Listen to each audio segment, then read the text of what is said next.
Hola, mi nombre es Brittany Carranza Flores y les presentaré las lesiones de la mucosa y de los dientes. Comenzaremos con las lesiones epiteliales benignas. Primero, el papiloma plano. Este papiloma es una proliferación epitelial benigna cuya etiología no ha sido aclarada totalmente. Clínicamente, el papiloma plano es una lesión papilar exofítica que suele medir menos de 1 centímetro, puede ser sésil o pediculado, blanco, queratinizado o rosado que no es queratinizado. La mayoría de las lesiones son solitarias y se presentan comúnmente en el paladar blando, úvula, superficies ventral y dorsal de la lengua, encía y mucosa oral. En su histopatología, el papiloma plano se caracteriza por una capa papilar gruesa de epitelio plano queratinizado o no queratinizado y un núcleo central del tejido conjuntivo fibrovascular. Las proyecciones papilares pueden ser largas y digitiformes, o cortas, redondeadas y romas. El epitelio presenta generalmente un patrón de maduración normal, aunque a veces se ha observado un grado leve de hiperplasia basal. El tratamiento del papiloma plano consiste en la extirpación quirúrgica de la base de la lesión y una pequeña área del tejido conjuntivo que la rodea. El queratoacantoma es una neoplasia epitelial benigna que se presenta principalmente en la piel expuesta al sol. Clínicamente, la mayoría de los queratoacantomas se desarrollan con rapidez a lo largo de un periodo de 1 a 2 meses y se presentan como nódulos en forma de botón nítidamente circunscritos, que tienen un tapón central de queratina o un cráter lleno de queratina. En su histopatología, cuando se observa a bajo aumento, el aspecto microscópico del queratoacantoma se asemeja a un carcinoma epidermoide bien diferenciado. No obstante, a mayor aumento, varios rasgos distintivos importantes revelan su naturaleza benigna. Estos son un tapón central de queratina rodeado por un contrafuerte en forma de copa, nítidamente delimitado, de epidermis normal, epitelio que muestra un patrón de crecimiento pseudocarcinomatoso, en lugar de un verdadero patrón de crecimiento carcinomatoso. Aunque la mayoría de los casos de los queratoacantomas involucionan espontáneamente si no se tratan, las lesiones se tratan mediante cirugía antes de que alcancen un tamaño máximo de 2 a 2.5 centímetros. Además, las lesiones no tratadas que remiten por sí mismas suelen dejar cicatriz deprimida, lo cual puede ser inaceptable desde el punto de vista estético. La extirpación quirúrgica de la lesión se considera el tratamiento de elección. Ahora comenzaremos a revisar las lesiones pigmentadas benignas. Las manchas melánicas son áreas fisiológicas o reactivas de las superficies mucosas planas de coloración marrón causadas por un aumento de la producción de gránulos de melanina, pero no del número de melanocitos. Clínicamente puede aparecer la mancha melánica labial, que es una lesión asintomática pequeña plana de color marrón a marrón negruzco que se encuentra principalmente sobre el borde vermellón del labio inferior. También está la mancha melánica oral. Coincide con la mancha melánica labial, excepto en su presentación dentro de los límites de la cavidad oral. La mayoría de las manchas melánicas orales son menores a 1 centímetro de diámetro y se presentan sobre la encía, la mucosa del carrillo y el paladar blando. Los rasgos histopatológicos de las manchas melánicas labial y oral son idénticos. Se caracterizan por un aumento de la cantidad de gránulos de melanina en la capa de células basales. Los melanocitos están generalmente confinados a la región de las células basales y suelen estar dentro del intervalo numérico normal. A veces, los melanocitos presentan un citoplasma llamativamente claro, sin embargo, no existe atipia nuclear. Para su tratamiento, las manchas melánicas que aparecen en un periodo corto deberían ser extirpadas para establecer su verdadero diagnóstico y excluir la posibilidad de melanoma. Melanosis del fumador. Estas son pigmentaciones maculares del tejido oral, parduzcas y de forma irregular asociadas a tabaquismo prolongado. Fumar cigarrillos y en pipa suele causar grados variables de pigmentación de la mucosa oral. Clínicamente, la melanosis del fumador suele ser más visible en la parte anterior de la encía labial. Otras localizaciones intraorales comúnmente afectadas son la mucosa del carrillo, el suelo de la boca y el paladar blando. Histopatológicamente, en una biopsia obtenida del área de la melanosis del fumador, presenta rasgos histopatológicos similares a los que se encuentran en una mancha melánica. Hay aumento de depósitos de melanina en células epiteliales basales y el tejido conjuntivo adyacente presenta un leve infiltrado de linfocitos e histocitos. El tratamiento más eficaz de la melanosis del fumador es dejar de fumar. Esto conducirá en general a la desaparición de la pigmentación en unos pocos meses. Si la pigmentación persiste después de un periodo de abstinencia del tabaco, es aconsejable una biopsia para valorar la lesión. Comenzaremos con los nevos. Un nevo es una lesión congénita de la piel o de las mucosas benigna, exofítica, habitualmente pigmentada, constituida por acúmulos focales de melanocitos redondeados. Según la localización de las células névicas, las lesiones específicas se clasificarán en intradérmicas, de la unión o compuestas. El nevo intramucoso de la cavidad oral se presenta como una pápula ligeramente elevada o una mácula plana en el paladar duro o la encía. Es asintomático, pigmentado y su color varía de marrón a negro. La lesión crece muy lentamente y por lo general mide menos de 1 centímetro de diámetro. Histopatológicamente, el nevo intramucoso se caracteriza por nidos y o cordones de células névicas confinadas al tejido conjuntivo. La morfología de las células en el nevo intradérmico es variable e incluye los tipos epitelioide, linfocítico, fusiforme y multinucleado. La cantidad y la distribución de la melanina es variable. Algunas de las lesiones tienen cantidades escasas. Para su tratamiento, por regla general, todas las pápulas o nódulos solitarios pigmentados de la cavidad oral deberán ser extirpados y remitidos para evaluación histopatológica. Los nevos intramucosos se incluyen en esta categoría. Una vez extirpados, los nevos intramucosos no tienden a recurrir. El nevo de la unión clínicamente es una lesión benigna de color marrón a negro que se presenta principalmente en la piel y a veces en la mucosa oral. Este tipo de nevo es considerablemente menos frecuente que el nevo intramucoso. El nevo de la unión se caracteriza histopatológicamente por la presencia de nidos de células névicas en la región basal del epitelio, principalmente en los extremos de las crestas epiteliales. No existen células névicas en el tejido conjuntivo adyacente.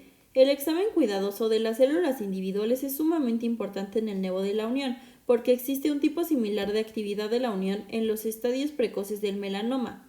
Es importante señalar que un nevo de la unión puede experimentar a veces una transformación maligna en melanoma. Para su tratamiento, por los motivos antes mencionados, toda lesión pigmentada solitaria de la mucosa oral, específicamente las situadas en el paladar duro, deberá ser extirpada y remitida para examen histopatológico. El nevo compuesto combina características del nevo intramucoso y del nevo de la unión, presentando células névicas en la región basal del epitelio y en el tejido conjuntivo adyacente. Como ocurre con otros nevos, el nevo mixto es mucho más frecuente en la piel que en la mucosa oral. Dentro de la cavidad oral tiene también a presentarse como una pápula o mácula pigmentada en el paladar duro o en la encía. El nevo azul es una lesión pigmentada benigna que se presenta como una pápula cupiforme o una mácula plana de color azul oscuro situada en la piel o en la mucosa. Dentro de la cavidad oral, el nevo azul suele presentarse en el paladar duro. Las células productoras de melanina de un nevo azul difieren de los dos nevos antes estudiados. En el nevo azul, las células productoras de pigmentos son células dendríticas fusiformes y ausadas en lugar de redondeadas o epitelioides. Las células dendríticas fusiformes están confinadas al tejido conjuntivo. Para su tratamiento, puesto que el nevo azul puede parecerse clínicamente a un melanoma, se lleva a cabo habitualmente una biopsia excisional, lo cual sirve también como tratamiento definitivo de esta lesión. Leucoplasia. Este es el término clínico usado para designar aquellos trastornos de las mucosas que dotan a estas de una coloración más blanca que la normal. Clínicamente, las lesiones de leucoplasia tienen una tasa de aparición de 1.5 a 12% en función de la población concreta estudiada. En general, alrededor del 5.4% de las lesiones acabará siendo un carcinoma epidermoide. Si el paciente es fumador, esta incidencia puede aumentar al 16%. Las lesiones pueden variar desde áreas maculares planas, lisas y algo translúcidas a placas elevadas, gruesas, firmes, con superficie rugosa y fisurada. Las locaciones intraorales más frecuentes para la leucoplasia son la mucosa del carrillo, el suelo de la boca, las comisuras labiales, los bordes laterales de la lengua y los surcos alveolares mandibulares y maxilares. La hiperortoqueratosis es el hallazgo microscópico más constante de una lesión de leucoplasia y existen muchas lesiones epiteliales premalignas y malignas. Una serie de alteraciones tisulares contribuye al aspecto blanco del epitelio. Dado que las lesiones clínicas de leucoplasia pueden presentar un espectro diagnóstico que oscila desde una reacción inflamatoria hasta cambios benignos o malignos, determinar el tratamiento adecuado para una lesión concreta es una importante decisión clínica. El modo más eficaz de tomar esa decisión es obtener una o más biopsias de la lesión y solicitar una evaluación histopatológica por un patólogo especialista que tenga experiencia en lesiones de esta región anatómica. Está la hiperplasia epitelial. Esta presenta hiperkeratosis, que es la capa del estrato córneo excesivamente engrosada constituida por ortoqueratina o por paraqueratina. La estomatitis nicotínica es un término usado para describir un tipo específico de hiperplasia epitelial que afecta principalmente al paladar duro de los fumadores crónicos de pipa. En raras ocasiones se encuentra en fumador de puros o cigarrillos. Clínicamente, el paladar de los pacientes con estomatitis nicotínica suele ser más blanco de lo normal y presenta múltiples pápulas circulares pequeñas con centros rojos umbilicados diminutos en el paladar blando.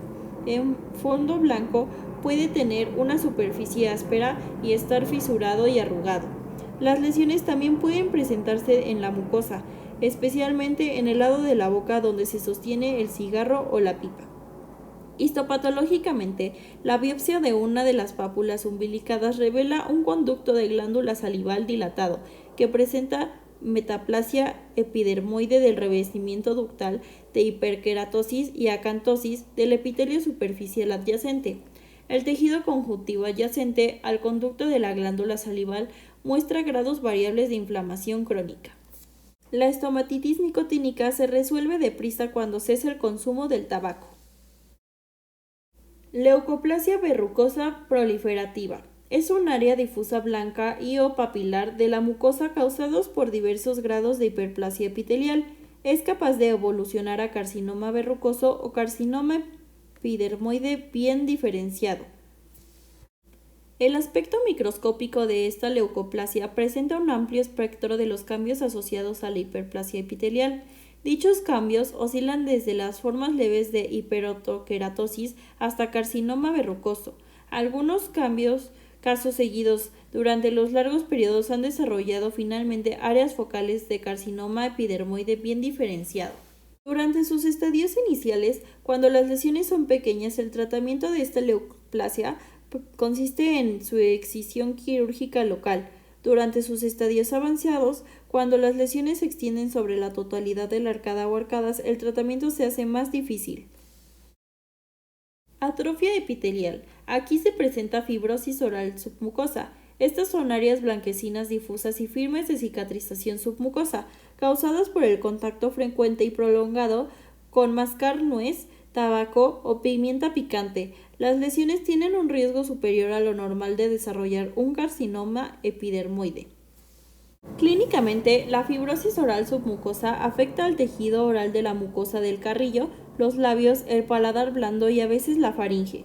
El tejido se afecta de manera simétrica y se hace progresivamente más firme y pálido.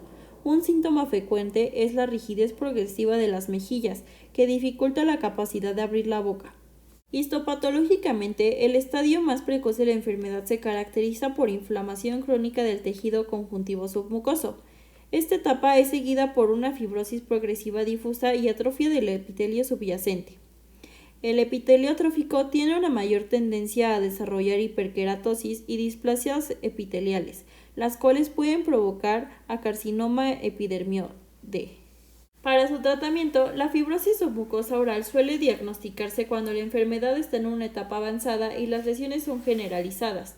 En esta etapa, el tratamiento quirúrgico no suele ser posible, pero las inyecciones sistemáticas e intralesionales de corticoides se han utilizado con algún éxito. Displasia epitelial. Carcinoma in situ. Es el estadio más grave de la displasia epitelial, que afecta a todo el espesor del epitelio, permaneciendo intacta la membrana basal epitelial. Eritoplasia. Es una placa roja de la mucosa oral causada frecuentemente por la displasia epitelial. Clínicamente, la eritroplasia de la boca suele ser una lesión asintomática que aparece principalmente en los hombres mayores que fuman cigarrillos. Puede encontrarse en el suelo de la boca, superficie lateral y ventral de la lengua, paladar blando y mucosa del carrillo. La evaluación microscópica de las eritroplasias revela que el 60 al 90% son displasias epiteliales, carcinomas in situ o carcinomas de las células planas. En consecuencia, las eritroplasias orales deberían considerarse con un alto grado de sospecha y ser sometidas rutinariamente a biopsias para la evaluación histopatológica. El tratamiento de las lesiones eritroplasias depende de un diagnóstico histopatológico específico en cada caso. La displasia y el CIS se tratan mediante extirpación local. El carcinoma epidermoide se trata de forma más agresiva en función del estadio clínico de la lesión. Continuaremos con las neoplasias epiteliales malignas. Primero está el carcinoma epidermoide. Este es una neoplasia maligna del epitelio plano estratificado que puede producir proliferación destructiva local y metástasis a distancia. El carcinoma epidermoide es con mucho la neoplasia maligna más frecuente de la cavidad oral, representando alrededor del 90% del total de cánceres orales. Aunque se presenta en diversas locaciones orales, es más frecuente en el labio inferior, en los bordes laterales de la lengua y en el suelo de la boca. La incidencia del carcinoma epidermoide aumenta con la edad. La mayoría de los casos se presentan después de 40 años. Una serie de factores etiológicos parecen implicados en el desarrollo del carcinoma de células planas oral, como el consumo del tabaco y alcohol, virus, radiación actínica, inmunosupresión, deficiencias nutricionales, enfermedades preexistentes e irritación crónica. El carcinoma epidermoide de la cavidad oral suele tratarse mediante extirpación quirúrgica, radioterapia o ambos tratamientos, en función del tamaño, localización y estadio de la lesión. El tratamiento quirúrgico puede consistir en extirpación local o una combinación de extirpación local y disección de los ganglios linfáticos regionales. El melanoma es una neoplasia maligna de melanocitos que aparecen en la piel y las mucosas. Habitualmente tienen un periodo de crecimiento inicial radial y superficial antes de extenderse a los tejidos subyacentes más profundos y metastatizar. El melanoma oral puede ser de color marrón oscuro, negro azulado o negro. A veces se encuentra un melanoma no pigmentado, rojizo más que marrón o negro. La mayoría de las lesiones tienen inicialmente un patrón macular y se convierten en papulosas y o nodulares en estadios tardíos. Existe un tipo de melanoma nodular que carece del estadio macular importante. La mayoría de los melanomas intraorales tienden a crecer en dos fases, una fase de crecimiento radial seguida por una fase de crecimiento vertical. Metástasis en los maxilares. Las metástasis de la región oral que proceden de los tumores malignos situados en otra parte del cuerpo son hallazgos raros, pero clínicamente importantes porque pueden ser la primera señal de que el paciente tiene un tumor primario distante. La inmensa mayoría de las metástasis de la región oral procedentes de las lesiones primarias distantes tienen lugar en la mandíbula, aunque pueden ser asintomáticas. La mayoría de los pacientes experimentan algún grado de molestia o dolor. En el aspecto radiológico de la mandíbula, en el punto de aparición de un tumor metastásico, puede oscilar desde una radiotransparencia mal definida hasta una radioopacidad mal definida, o puede tener el aspecto de una lesión mixta radiotransparente radioopaca. El aspecto microscópico de una de estas lesiones suele surgir origen metastásico porque las células se presentan a menudo en forma de cúmulos de varios tamaños separados por tejido local anormal o por tejido conjuntivo fibroso. La mayoría de los tumores que metastasizan en los maxilares son adenocarcinomas.